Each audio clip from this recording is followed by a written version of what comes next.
Different education point YouTube channel में आपका हार्दिक स्वागत है। आज मेवाड़ का इतिहास पार्ट 2, जिसके अंदर हम मेवाड़ के शक्तिशाली शासक बप्पा रावल की चर्चा करेंगे। तो मेवाड़ के जो गुहिल वंशी राजपूत शासक हैं, उनमें बप्पा रावल का महत्वपूर्ण स्थान है। मेवाड़ के शासक गुहिल वंशी हैं, सिसोदिया वंशी भी कहते हैं इन्हें, जो आगे हम जानेंगे। तो जो बप्पा रावल है वो मेवाड़ के एक शक्तिशाली शासक थे। हालांकि मेवाड़ में गुहिल वंश की स्थापना यानी गुहिल वंश के प्रारंभिक संस्थापक गुहिल हैं, गुहादित्य हैं। उन्हीं के नाम पर इस वंश का नाम गुहिल पड़ा, गुहादित्य के नाम पर ही। लेकिन बाद में मेवाड़ का वास्तविक संस्थापक बप्पा रावल को माना जाता है। ठीक है, तो आज हम बप्पा रावल के बारे में चर्चा करेंगे। काल भोज, इन्हीं का नाम है बप्पा रावल। इनका शासन काल है 735 ईस्वी से 753 ईस्वी। लेकिन याद रखना, काल भोज और बप्पा रावल एक ही व्यक्ति के नाम है, लेकिन जो रणकपुर प्रशस्ति है, रणकपुर प्रशस्ति में काल भोज व बप्पा रावल को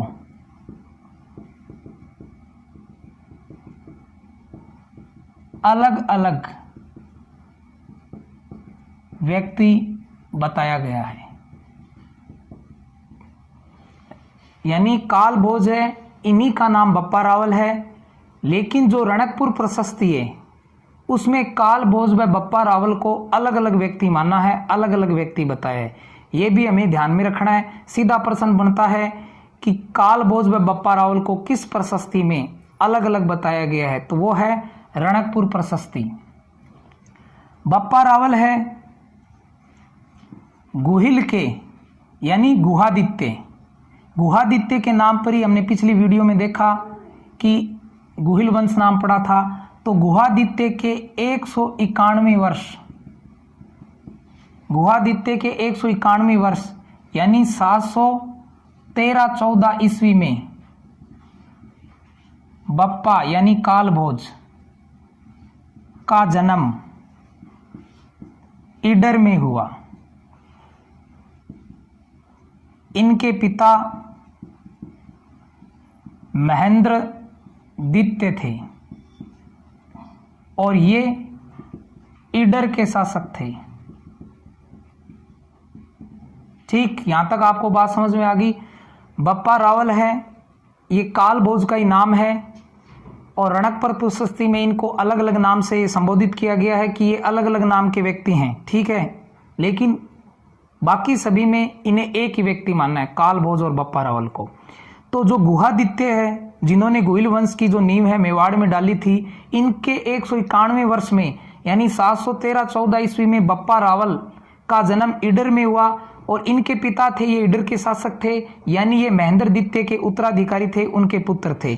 ठीक है, बप्पा रावल ने बचपन में हारित ऋषि की गायें चराई थी। बप्पा ने बचपन में हारित ऋषि की गायें चराई थी। ठीक है, अब क्या है, बप्पा के समय विदेशी आक्रमण हुए थे और उन्होंने उन आक्रमणों का डटकर मुकाबला किया था। इसीलिए इनका जो इतिहास में महत्वपूर्ण स्थान है, बहुत शक्तिशाली सम्राट थे ये। तो विदेशी आक्रमण हुआ जुनैद के नेतृत्व में, जुनैद के नेतृत्व में अरबों का आक्रमण हुआ, जिसमें बप्पा रावल ने जुनैद को पराजित कर दिया। इसीलिए प्रसन्न होकर हारित ऋषि ने इन्हें बप्पा रावल की उपाधि दी, काल भोज को। हारित ऋषि ने बप्पा रावल की उपाधि काल भोज को हारित ऋषि ने दी। किस लिए दी? क्योंकि जो अरब आक्रमणकारी थे उन्होंने हमले किए और उन हमलों का डटकर मुकाबला किया था बप्पा ने और उन्हें पराजित कर दिया था। और इनके समय में जुनेद के नेतृत्व में अरबों का आक्रमण भी हुआ था और उसी से प्रसन्न होकर जब इन्होंने इनका डटकर मुकाबला किया, इन्हें पराजित कर दिया, तो हारित ऋषि ने इन्हें बप्पा रावल की उपाधि दी थी। ठीक है, अब क्या है आगे हम इसमें देखें तो बप्पा के समय यानी काल भोज के समय चित्तौड़ में, काल भोज के समय चित्तौड़ में, जो चित्तौड़ दुर्ग है, चित्तौड़ में मान मौर्य का शासन था। मान मौर्य, जो मौर्य वंश से है, मान मौर्य का शासन था। 734 ईस्वी में बप्पा ने मान मौर्य को पराजित किया।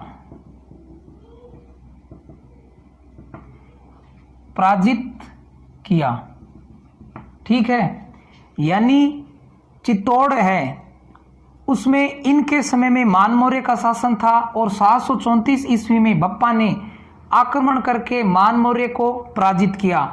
यानी चित्तौड़ पर आक्रमण करने वाले प्रथम शासक बप्पा हैं। ठीक है, यानी इन्होंने चित्तौड़ को जीत लिया। और आपको पता है जो चित्तौड़ दुर्ग है, इसकी जो स्थापना है या इसका जो निर्माण है वो मौर्य वंश के चित्रांगद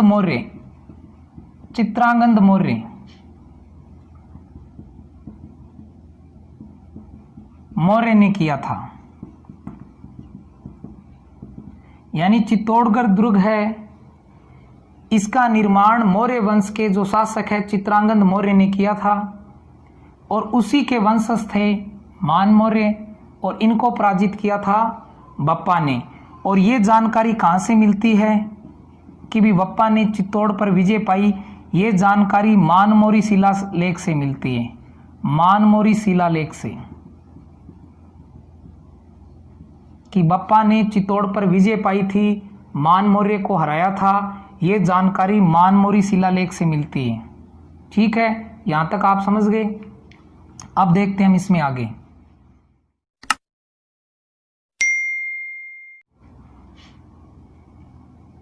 बप्पा रावल ने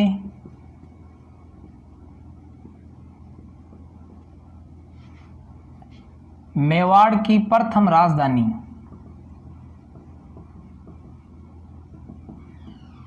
नागदा को बनाया। आपने पिछली वीडियो देखी है तो उसमें मैंने बता रखी है मेवाड़ की कितनी राजधानियां बनी हैं। तो बप्पा रावल ने मेवाड़ की प्रथम राजधानी किसे बनाया? नागदा को बनाया। या हम ऐसे भी कह सकते हैं बप्पा ने मेवाड़ की राजधानी नागदा को बनाया। और जो नागदा है वो प्रथम राजधानी है। प्रथम राजधानी क्यों है? क्योंकि बप्पा ही चित्तौड़ को विजय करने वाले प्रथम शासक हैं इस वंश के। ठीक है,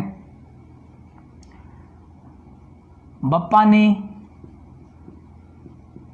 उदयपुर के उत्तर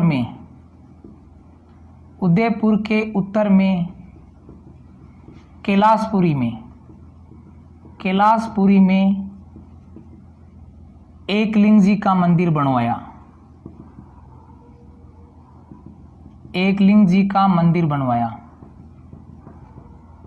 और यहां मैं आपको बता दूं कि जो मेवाड़ के शासक है वो एकलिंग जी को मेवाड़ का वास्तविक शासक मानते हैं तथा खुद को उनका दीवान मानते हैं। ठीक है, तो बप्पा ने कैलाशपुरी में एकलिंग लाल जी का मंदिर बनाया तथा नागदा में सास बहू का मंदिर बनवाया। ठीक है, ये शस्त्र बहु मंदिर है और ये अब भ्रंश होते होते सास बहू संबोधित होने लग गया। यानी नागदा में इन्होंने सास बहू का मंदिर बनवाया था। बप्पा ने सोने के सिक्के चलवाए थे। सोने के सिक्के चलाए थे जिन पर सूर्य की आकृति अंकित थी। सोने के सिक्के बप्पा ने चलाए थे मेवाड़ राजवंश में, जिनमें सूर्य की आकृति अंकित थी और ये अपने आप को सूर्यवंशी मानते हैं। ठीक, बप्पा ने बाद में संन्यास ले लिया और इनकी जो मृत्यु है वो नागदा में हुई। मृत्यु नागदा में हुई, जहां इनकी छतरी बनी हुई है, छतरी बनी हुई है नागदा में, जिसे बप्पा रावल की छतरी कहा जाता है। ठीक, एक बार हम फिर देख लेते हैं। बप्पा ने मेवाड़ की प्रथम राजधानी नागदा को बनाया। इन्होंने कैलाशपुरी में एकलिंग नाथ जी का मंदिर बनवाया, नागदा में सास बहू का मंदिर, और इन्होंने सोने के सिक्के चलाए थे जिन पर सूर्य की आकृति अंकित थी। और अंतिम समय में इन्होंने अपने जीवन के मतलब संन्यास ले लिया था, राजकार्य से अपने पुत्र को शासन सौंप दिया था और इनकी नागदा में मृत्यु हुई, जहाँ इनकी छतरी बनी हुई है जिसे बप्पा रावल की छतरी के नाम से जाना जाता है। अब देखेंगे शिलालेखों में किन किन शिलालेखों में बप्पा का उल्लेख है। तो अगर शिलालेखों पर नजर डालें हम, ठीक है, तो कुंभलगढ़ शिलालेख में बप्पा रावल को विप्रवंशीय बताया गया है।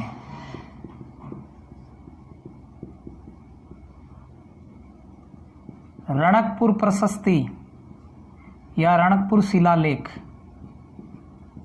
में काल भोज व बप्पा रावल को अलग अलग बताया। ये बात हम शुरू में कर भी चुके हैं, अलग अलग बताया है।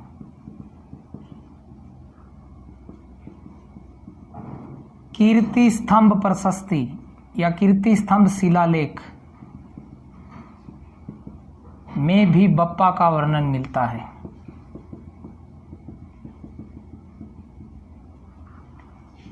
आबू शिलालेख में भी बप्पा रावल का वर्णन मिलता है। ठीक, और मानमोरी शिलालेख जो कर्नल जेम्स टोड को मिला था, मानमोरी शिलालेख, इसमें हमें ये जानकारी मिलती है कि मानमौर्य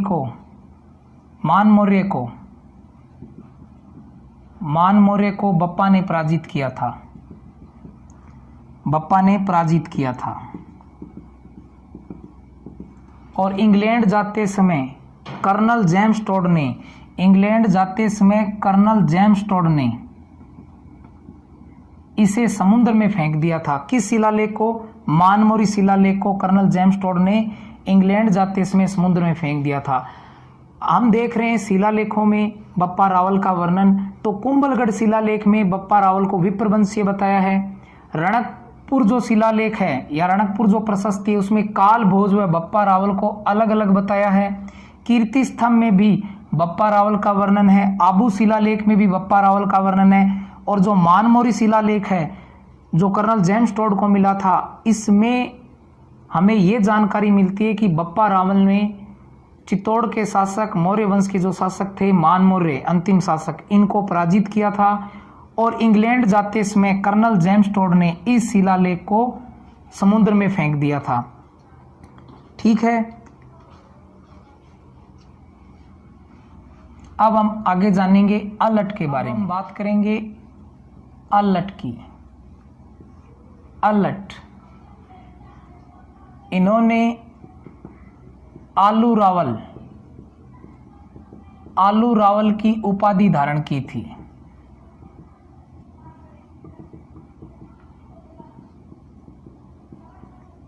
हम बप्पा रावल के बाद चर्चा कर रहे हैं अलट की। अलट है, इन्होंने आलू रावल की उपाधि धारण की थी तथा इन्होंने आहड़ नगर बसाया था। तथा आहड़ को मेवाड़ की राजधानी बनाया। राजधानियों की चर्चा पहले पार्ट में कर चुके हैं। बप्पा रावल ने मेवाड़ की राजधानी नागदा को बनाया था, जो मेवाड़ की पहली राजधानी थी, और अल्लट ने आहड़ नगर बसाया और आहड़ को मेवाड़ की राजधानी बनाया, यानी आहड़ मेवाड़ की दूसरी राजधानी है। ठीक। और इन्होंने क्या किया, हुण राजकुमारी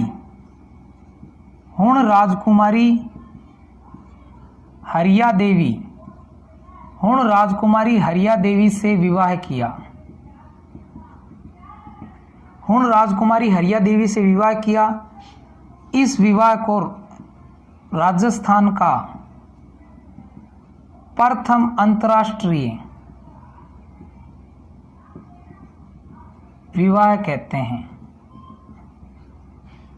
हुण राजकुमारी, इससे इन्होंने विवाह किया था, और जो ये इनका विवाह था ये राजस्थान का प्रथम अंतर्राष्ट्रीय विवाह है। ठीक है। आज हमने मेवाड़ के दो शासकों बप्पा रावल यानी काल भोज और अल्लट पर चर्चा की। आगे वाली वीडियो में भी हम इनके राजवंश के बारे में चर्चा करेंगे। तमाम जो परीक्षा की दृष्टि से महत्वपूर्ण बातें हैं उन पर भी चर्चा करेंगे। उम्मीद है आपको ये वीडियो पसंद आई होगी। अगले पार्ट में फिर आपसे मिलते हैं। धन्यवाद।